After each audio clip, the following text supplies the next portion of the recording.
Geek Therapy Radio. Welcome to Geek Therapy Radio. I'm your mental curator, Johnny Hemberger, and honestly, I know the title of this, if you're just listening to the podcast version of this broadcast, the title's going to say something about what we're talking about, maybe. I just turned the mic on without anything prepared. Just being honest with you, there's nothing on the docket tonight. I have a feeling that there's going to be a few things we'll move into, but I do have some help tonight. If I'm the mental curator, then I have the hottest woman alive in the studio with me. Mrs. Mental Curator. Mrs. Mental Curator, Mrs. Hemberger. That's hard to say. Mrs. Mental Curator? That sounds like a vocal warm-up from a play. Mrs. Mental Curator, Mrs. Mental Curator. Moo. Me, ma, mo, me, mo, me, moo. I don't remember all of them. If you haven't already turned the channel on KPRC 950, I thank you very much. Starting it off with me, ma, mo, me, moos. But yeah, so welcome to Geek Therapy Radio. I'm your mental curator, Johnny Hemberger. This is the first broadcast of the new year. And yeah. That just came to my brains right now as I said it. I've done podcasts. I've done a couple podcasts between now and January 1st. So plug away here. If you're not already subscribed to the podcast, you should do that. Geek Therapy Radio podcast, available in all your favorite podcast apps. Of course, we prefer the iHeartRadio app, but if I can let you in behind the curtain, I'll just be honest. Most of you are listening with the Apple Podcast app, just across the board.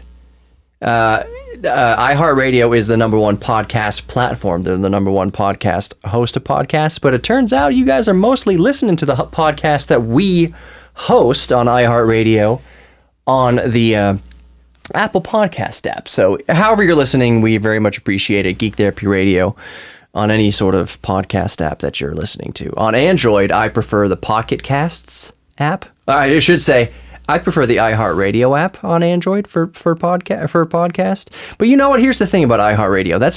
It's really the best way.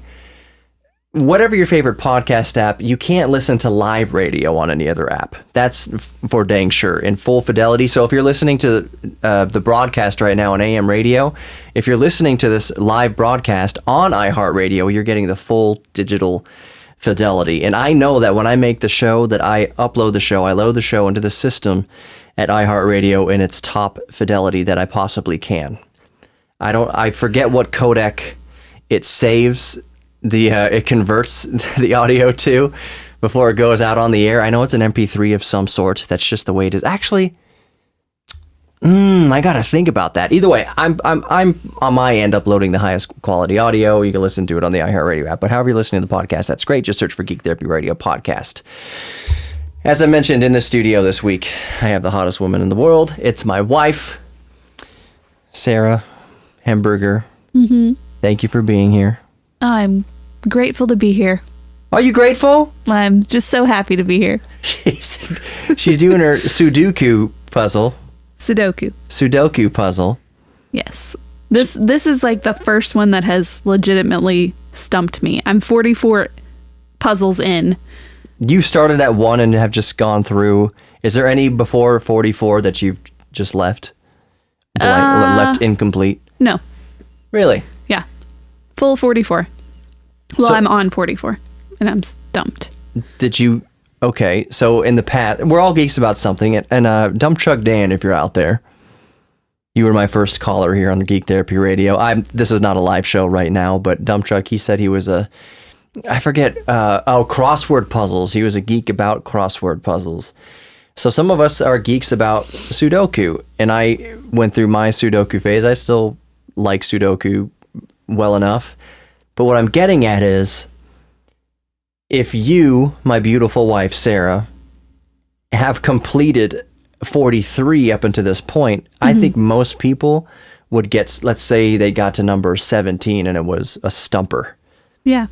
They would have put a few hours into it and just moved on to number 18 and 19 and 20. They would have left it incomplete and say, oh, I'll come back to that one. And maybe they come back to that one.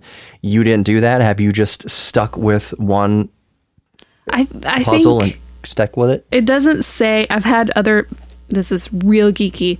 I've had other books Come to the right place. that have different levels, and it tells you what level you're on. So as you go through the book, you're increasing levels and toughness. Yeah. So this one doesn't tell you that you're getting to harder puzzles. I think it's just, this is the hardest puzzle I've come across. Otherwise, everything was really easy. So I went through them, got stumped a little bit, walked away, came back, and then was able to continue it. But now I'm to the level where it takes a little longer. Okay. So I was just going to say there that I can only speak for myself, geeks, in that maybe not knowing how hard the puzzle is makes it easier. Because if you start a puzzle and it says right at the top, this is an expert level Sudoku puzzle, I would feel, I'm already self-doubting myself that I could finish it easily. I'm not doubting myself that I can finish it, but I would be like, oh, I'm expecting it to be really, really, really hard. Right. So maybe the fact, how much of a psychological, that's very fascinating, how much of a psychological impact from the beginning. If someone said, this is really difficult, that's a good experiment. Let's say you have a very easy maze or obstacle course, but you tell both groups, you tell the one group that this same course is very easy, and then they breeze through it. You tell another group that that same course, it's an expert level course. Will their times to complete that course be increased because they go into it expecting it to be really, really hard? Like they overthink themselves, they overthink things, they overcomplicate it. That's very fascinating to think about. I'm an overthinker. So as you were saying that, my thought process was it all depends on the person saying that it's easy, because whoever's doing it may not think it's easy. Yeah. Even though it is to you, the decider. And vice versa. Right. If you have a very difficult course and it's the same course, two separate, a group A, group B, very difficult course, you tell group A, this is a very difficult course, and it is a very difficult course. Will they go through it faster versus the group B with the same difficult course? You say, this one's a breeze, just take it easy, go through it, you'll be fine. It's very easy, even though it turns out it's really difficult. Which group will go through it faster? The more relaxed group who's thinking, oh, this is easy. Will they just not overthink it? Each obstacle that comes up, will they not overthink it? Hold on. We're coming up to a break. I'm sorry. I'm sorry to leave it there. That's a cliffhanger. We'll come back to that in the next segment. More Geek Therapy Radio coming up. Don't go anywhere.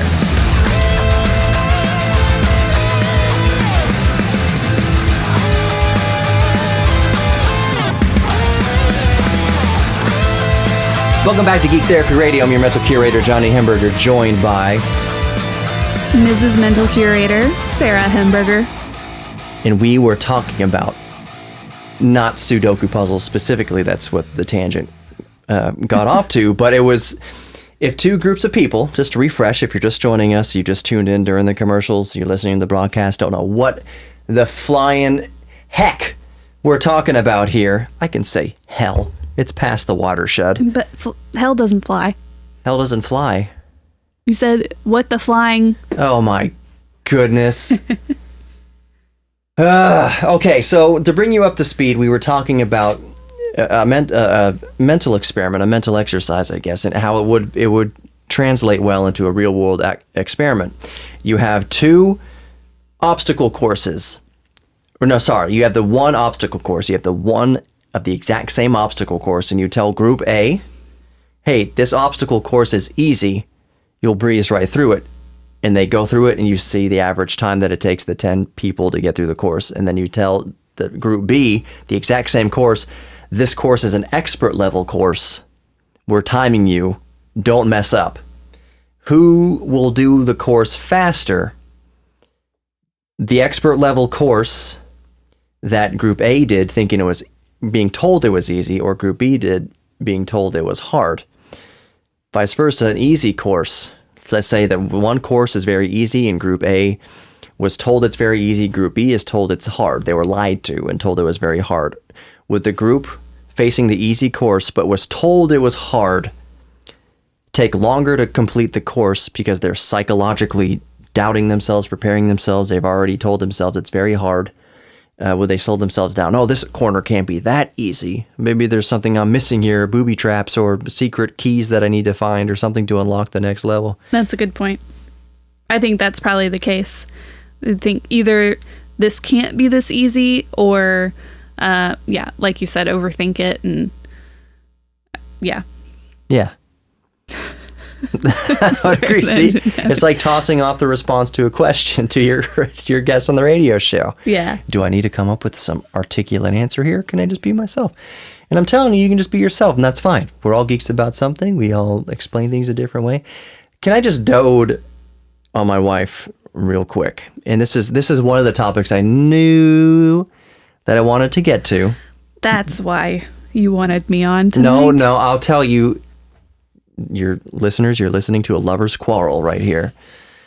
I really just wanted you on because the past few weeks I haven't had a guest on, and every once in a while I feel like I just need to have a guest on. I just want someone else to pick up the slack. I talk so much myself. It's just more interesting sometimes to have somebody else's perspective because I don't know what you're going to say about things that I bring up. That's just going to be fascinating to me to talk about something scientific or some sort of geek thing and then get your take on it. But right now, I want to talk about dote on my wife that she is, as of recording, she's going to give her first sermon on Sunday. She's in seminary at Baylor, Truett, and she's giving her first sermon on Sunday. So here's the angle I want to come at, and I haven't asked her about this beforehand. Even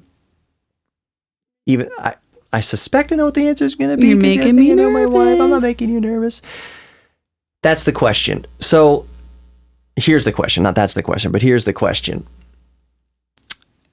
I'll just say it easily like this. Are you nervous of giving your first 15, 20 minute speech, basically, for the secular among you? A 20-minute speech in front of, a mass group of people. Yes. Let alone a religious speech, aka a sermon, in a church, in a denomination that has been historically male, and that to have a female leading the sermon would, like I mentioned earlier when we're watching Marvelous Miss Maisel, would some of them turn over in their grave to have a woman preaching at the pulpit? How are you nervous about that? Do you feel like you're prepared for it? Do you feel like your music ministry has prepared you to be in front of people? Is it different? How do you feel? I am nervous. I have had a couple dreams. They weren't nightmares, but they were definitely like anxiety dreams about the sermon. And I'm not nervous about the people I'm preaching in front of because they are a supportive group. I was a little bit nervous about putting it on social media because where I'm from, there may be people that turn over in their graves to see that I'm preaching. You know dead people? Yeah. How do you talk to them?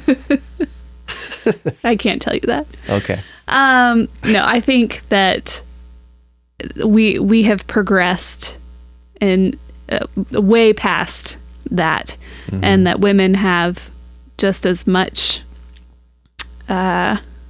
important things to say about the Bible as men do. I think that's where I become the most nervous. Probably more important. Well, maybe. But I become equally as important. More nervous about the fact that I'm not just delivering a speech. I'm delivering, scripture. I'm delivering what is believed to be the word of God. And that's an incredible responsibility. So I want to make sure I do it right. And so that's where I become nervous. So delivering the word of God, that is where historically it's been taught and preached, and that it should be a man. If it's the word of God, only a man can deliver the word of God. Only a man can be trusted with delivering the word of God. I personally think it's more powerful. I'm sure that many people agree with me here that it's more powerful to have. I'm not calling women the meek, but they have been suppressed through the ages, to have a suppressed group give a sermon, that's going to be a more powerful, that's going to have a bigger impact just in itself. To have somebody who's historically been told, you can't do this, you can't do this, you can't do this, has just systemically been suppressed in that area. And we're not making, it's no mystery that, especially when it comes to the church and to religious organizations, in terms of women's equality specifically, they have tended to be slower to adapt to the modern age. Not that they have not adapted to the modern age, but there's that in that regard, it seems to have been slower. That said, there's plenty of women preachers right now. There have been women in ministry for decades, but it's been a hard road.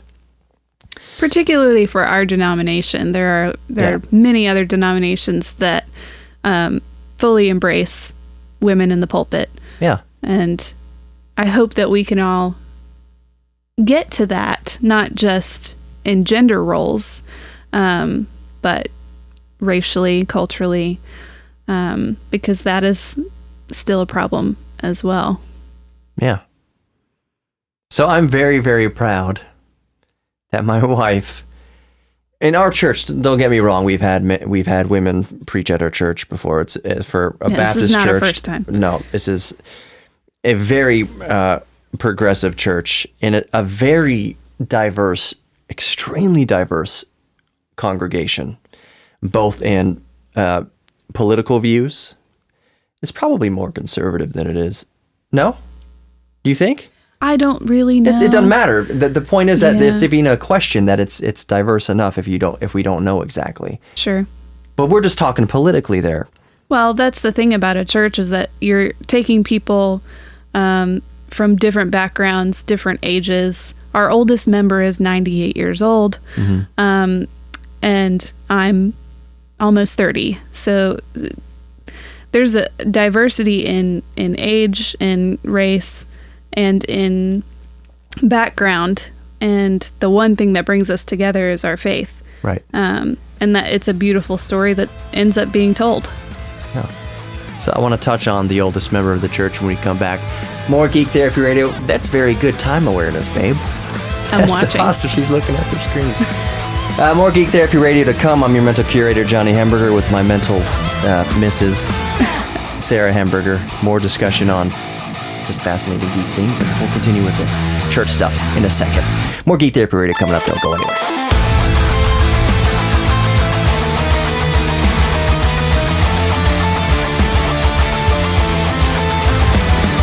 Welcome back to Geek Therapy Radio. We're just hammering through this, babe. Yeah. For the listener on the radio, they've heard 4 or 5 minutes of commercials, which, by the way, again, I don't have any say over what you just heard in the past 4 to 5 minutes. The views expressed in the last 4 to 5 minutes of commercials and Phil is not necessarily endorsed by Geek Therapy Radio. I have nothing morally against whatever you just heard, but it's just like I didn't okay whatever you just heard, because sometimes, well, I'll get off of it. It's just very, what you just heard in the past 4 to 5 minutes, radio listener, could be pretty diverse. Yeah. Yes. Could have been shocking. Maybe. For instance, you could have heard something that was questionable, politically correct, questionable. Which, believe me, I'm telling you right now, I have no problem with. Political correctness or lack thereof, freedom of speech. Say whatever you're gonna say. That could have also been followed by a super duper conservative commercial. I have no idea. All I'm saying is Geek Therapy Radio, we welcome everybody here. We're all geeks about something. I'm not sure I would want to hear too much of what a Nazi is a geek about. No, probably not. I don't want to give too much time to that, or like a Klan member. Yikes. Hey, I just love bleach. I know all the different types of bleach. I don't want to hear about that. I don't care about that. That's not something to celebrate. My wife is glaring at me right now. I just don't have words. Yeah, well, that's fine. Yeah. Okay, so I'm just saying, while we're very diverse here on Geek Therapy Radio, we're all geeks about something. There's some groups, Some groups. So I'll say, I would love to hear the opinion. That's kind of the basis of Geek Therapy Radio has always been. My grand experiment, if we're talking politics, has been, let's have a mile-long picnic table and sit people on either side of that picnic table and get the conversation going. We'll just say no politics. Get the conversation going. People are bonding. People are talking, and they're figuring out, I really like rockets too, and trains and airplanes, or I really like video games. I really like art. I really like music. We'll start to bond. We'll see how much we do have in common. Get that conversation going for an hour. Everyone's bonding over everything they have in common, all the cool stuff they're into. And then you say, okay, you reveal. Everybody on the left side of the picnic table identifies as a liberal. Everyone on the right side of the picnic table identifies as a conservative. Do you see how long you've been bonding over cool stuff and things we have in common? And it's that one thing now. If you're all riled up because you've been talking to a conservative or to a liberal, that's one little thing we have different, and that's not worth going at each other's throats for. An example. Baby Yoda. Was the that's best cheap. example. Okay. But let me tell you, because on social media, everybody's posting all these memes about Baby Yoda. Half of these people have never even watched The Mandalorian, so they don't really know what Baby Yoda is. They just see that this thing is being shared. It looks cute. And it becomes this, everybody loves Baby Yoda. Mm-hmm. And then somebody adds a political meme. Put a MAGA hat on Baby Yoda. Baby Yoda. And there's the separation again. It becomes a different thing. Humanity has a draw to separate more than unite. So even if we can unite briefly, we're always going to end up leaning towards something that separates us. That's why I love this show so much, because you're trying to get us back into what we do have in common and what we can find joy in together. And there's too much that separates us. So keep doing your geek things. Keep playing with trains and keep playing with Hot Wheels and keep playing Sudoku. Yeah. Let me interject right there that it doesn't mean that every geek is a man-child that's going to play with train sets. Oh, no, that's just you. Oh, here's the thing. When we're touching that, we'll go back to put a pin in Mandalorian and Baby Yoda. I had something to say about that, but Star Wars in general. Mm-hmm. If you do play with trains and models and Lego and whatever video games, it's all good. It's all good. We're all geeks about something. Lean into it, embrace it. But don't skirt out on your responsibilities. Sure. Once your bills are paid and you're being a productive member of society, nobody can tell you when you go home, stop playing with trains. I just worked 80 hours a week. Not me specifically. I'm in freaking radio. But I just worked 80 hours a week. I'm going to play with my expensive train set because my lights are still on. I've paid all my bills. I've contributed. This is my geek thing. Lean into it. Embrace it. I think it makes your geek thing all the sweeter when you've taken care of all of your responsibilities and then you do your pastime as your geek thing. It just makes it all the sweeter. There has to be boundaries. You have to set healthy boundaries so that you can enjoy what makes you happy and complete your responsibilities. Right. I cannot get a phone call from my boss on Monday I go to work at noon, but if Justin King, who's the APD of KPRC 950, he is my boss. If he calls me at 2 p.m., where you at? And I'm sitting here playing my arcade machine, which is in the room that I'm recording in right now, playing Street Fighter 2 or something. That means I did not prioritize time correctly. I did not prioritize my responsibilities first. Of course, you should prioritize your responsibilities first. If you have a child, do not forget to feed your child because you want to build a Lego Death Star. You can still build a Lego Death Star. It just becomes a problem if it's starting to affect your health, if it's starting to affect your family, affect your relationships, affect your job. So we're all geeks about something. Lean into your geek thing. But let's try to be wise about time management and responsibilities. That said, if you don't have a job and you are depressed because you don't have a job, it is often that our hobby that carries us through and gives us the motivation and lets us carry through those dark times to get another job and get back on our feet. So there's something to be said there. We're being interrupted by a cat that has walked into the studio. She is aggressively nuzzling now. She's an aggressive cuddler. She's a geek about cuddling. Okay, so back to Baby Yoda and Star Wars, and you talked about how our natural inclination as humans is to find the differences and shun people. Well, I didn't say that Not shun, necessarily, but we're very good historically We're about divisive. about being divisive and about they are not like us, they are not from our group. Having a natural chip on your shoulder, a natural defensiveness towards people that are different than you or believe differently than you. There is often a rift. My favorite stories are in this Star Wars are people that meet up and get into fights full on. It's rare, but it happens. But sometimes full on physical fights, big disagreements, big separations of group. You think churches split denominations for different beliefs? There are Star Wars groups that have split off and started different fan clubs because they disagree with core parts of the past story, or they disbelieve what a Jedi can or can't do, and it's something that's not covered in the story at all. It's never covered in a movie. It's just like, I figure a Jedi can do this. Well, they never established that. They only allude to that. They never establish. But I'm just saying, we can get into arguments over our communal geek thing. Sure.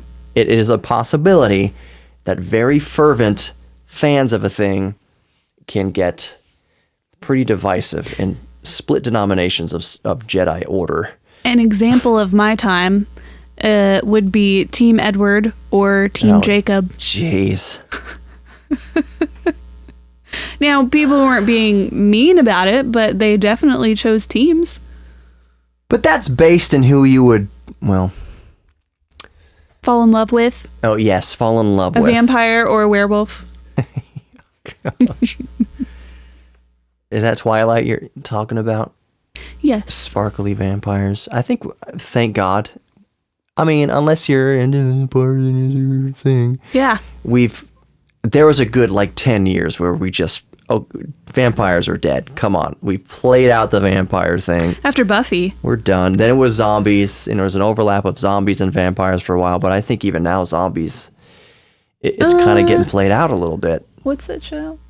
With the guy from Boondock Saints? Walking Dead? Walking Dead. Yeah. Is still going strong. Going strong is debatable. Well, it's still alive. Forever. Yeah, it's still a show. And I haven't watched any of it. I think there's a lot of, I don't want to call it a general consensus, but there are Walking Dead fans who have read the comics and everything, and I think the show should have died many seasons ago, that they made it go longer than it should have. There's a saying, you should die. It's better to die a hero than become the villain. Not that Walking Dead is the villain. Just some things need to come to an end. So speaking of that, on the way out here, we got a few seconds left in this segment, so I'll put a pin in that. Always Sunny in Philadelphia. Lots of pins. Well, I already got to the Star Wars. You did. We're going to talk about It's Always Sunny in Philadelphia, at least to start the next segment. More Geek Therapy Radio coming up. I'm your mental curator, Johnny Hamburger, joined by the mental Mrs. We'll be right back.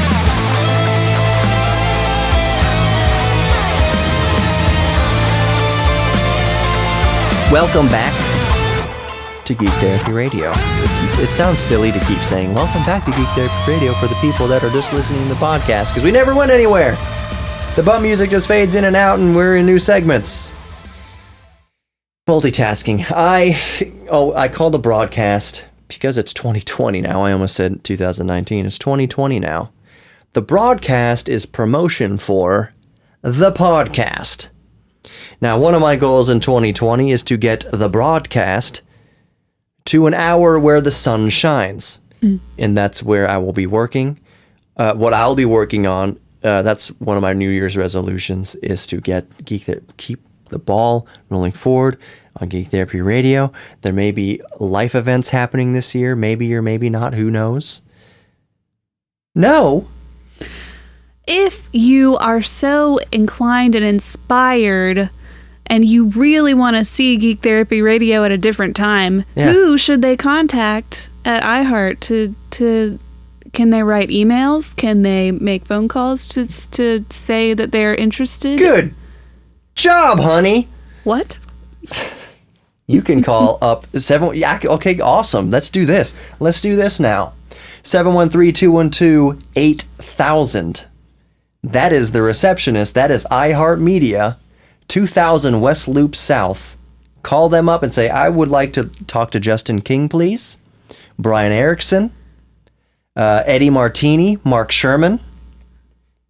No, babe, don't give me that. This is perfectly fine. Don't give me a grimace like I shouldn't be giving out their names. Okay. This is perfectly fine. They decide what plays. So you call 713-212-8000 and say you want to talk to Justin King or Brian Erickson. That's their job, is to field questions like this. Say, I want to hear Geek Therapy Radio in the daylight. That would be awesome. That would help me a lot. That would help progress Geek Therapy Radio forward. It's all about moving forward. I want 2020 to be another leap forward for Geek Therapy Radio. As it should be. I appreciate the time slot that I'm at. Used to be at midnight. Last year, about this time, I got moved down to 10 p.m. That's even better. I want to be where the sun is shining. Up to and including possibly 5 nights a week. Who knows? 5 days a week in some sort of time slot. That's all stuff to one step at a time, but that's all, just keep it going forward. That's the whole goal of everything, is keep making progress, keep going forward. Yes. On that note, we talked about... We're going to talk about Sunny. Yes, I know. So, The Walking Dead, thank you. The Walking Dead has been going on for, some would argue, far too long now.